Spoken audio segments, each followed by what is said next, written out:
Okay, so we are at the second last stage of consolidation stage, and this spreadsheet again tells you have already automatically put down the equations on the calculation we need. So all it matters now is we need to put down our target stress. Yeah, sorry that I flip around the jumping around the SI and also British unit, but now I switch to SI unit. That I want to achieve an effective, not total, because you have some stress. You have like an effective stress of 5 psi right there, right? Remember, even though we turn all the pressure to 60, 65 psi, but what it matters is the difference between the total and also the pore pressure. Now, I want, so the seating pressure at the very beginning is always just giving a 5 psi. Now I want to increase the pressures to 14.5 psi. So that will be your effective stress go from 5 psi to 14.5 psi, which equivalents to 100 kilopascal. So that's what I try to do at this stage. And this, so this is our target, both a vertical and horizontal. So this is a isotropic test, a CIU, consolidated isotropic test. If we want to have a difference in the verticals and horizontal test, we can do that too. So it will become an anisotropic consolidation test.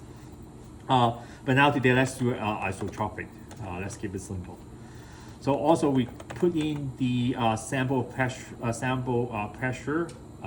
which we stopped last time from our back pressure. So we go up to 60 psi, 60.59 psi. So this one is equals to very last a sample pressure that we get, and it will tells you actually what is the applied cell pressure we need to go on, because again we want the difference at our target stress. Our target stress is 14.5 psi.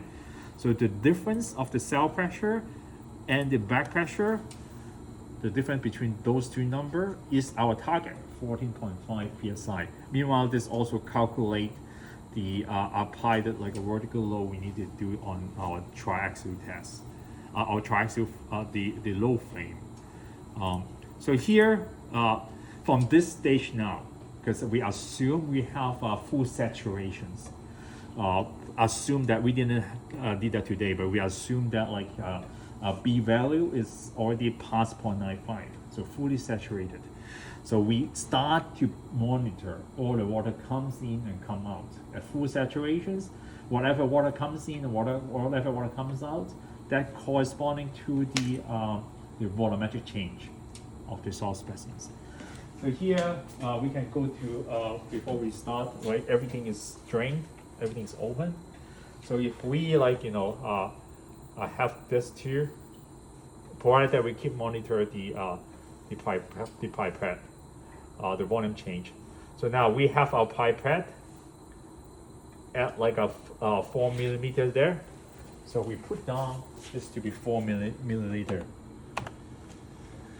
And then next, we apply the stress to make it to the cell pressure to make the effective stress a target. So we want our cell pressure go up to 75. One more time, this 75.9. So we increase the cell pressure to 75.9.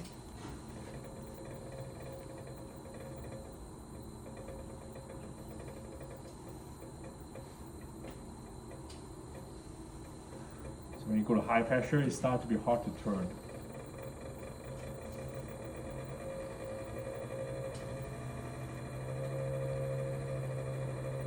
So the low cell we hear that is also responding. So to counter the outpush loading, we need a 14.7. We need a 14.74 pounds. So we ask this go to 7.74. So we heard the low frame is trying to respond to the outpush. Now they are pretty much at equilibrium. So with that, we also need to monitor how much water goes in or come out. And we look at there. So you see now it's like a higher than the before. So what happened is when we apply the pressure, it pushed the soil samples. So the sample respond by pushing out the water. So now we are reading at like a 3.6 right there. So that tells us the volumetric change right there. So we manually keep track of that. And with that, like we finished applying our target stress. And usually it takes some time to, I would recommend for sand, wait for 30 minutes at this stage before we move on to the next.